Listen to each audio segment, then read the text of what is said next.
You're going to be out and about this weekend, especially tomorrow. You may want that umbrella. Yeah, especially by later in the day into tomorrow evening, those rain chances are going to be looking up for some of us. And the farther south you live, the higher the odds will be. The farther north you go, you might make it through the weekend dry. And we'll get a look at that here in just a second. But yeah, some of us will need the umbrella.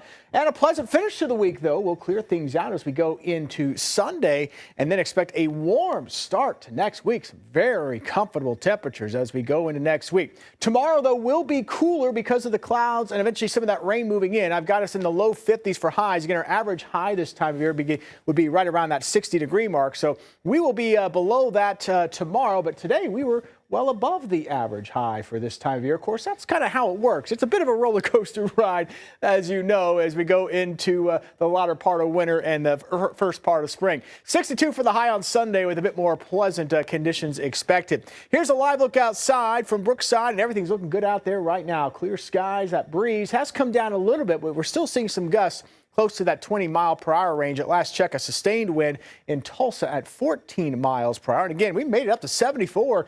That was about midday, and now we're at 60 in Tulsa, all thanks to a cold front that has swept on through, bringing some cooler air in. And even though that front did come moving on through, we did not have any precipitation with the front today because we've been so dry, just not any moisture to work with to get any showers and storms to pop up. And that cooler air is going to continue to dive to the south as we go through this evening. So we'll wake up tomorrow morning, still probably dry tomorrow morning, some clouds around, but maybe even a coat with temperatures down into the 30s. And then that rain, you can see it there to the south and west, starts to expand northward as we go into the afternoon and evening. Most of us will have a chance of rain, but that chance is going to be lower to the north, and you get up along the state line into southeastern Kansas. Some of us may not get any rain tomorrow, but keep the umbrellas with you just in case. Temperatures low to mid 50s, but will probably cool off into the 40s once that rain moves in.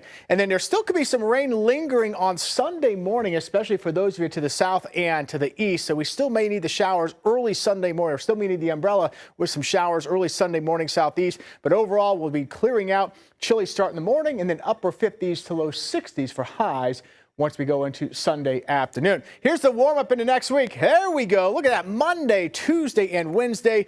Highs should be well up into the 70s. In fact, Tuesday looks like the warmer of the days there, at least on that 5-day forecast. And as we take a look now, going out 10 days, we'll keep those highs in the 70s for next week. By the way, a couple storm chances, still monitoring how much moisture will be available. We'll have some fairly potent systems moving through as far as just the dynamics through the atmosphere, the winds through the atmosphere, but there may not be a lot of moisture to work with, but we will have a chance of storms with that Wednesday and Friday. If there is more moisture available, there will be some severe weather potential with that, but that is still somewhat of an uncertainty right now. So that'll be something we're going to watch as we go into Wednesday and Friday of next week. And behind that system next Friday, will likely cool it down at least a little bit once we get into the following weekend.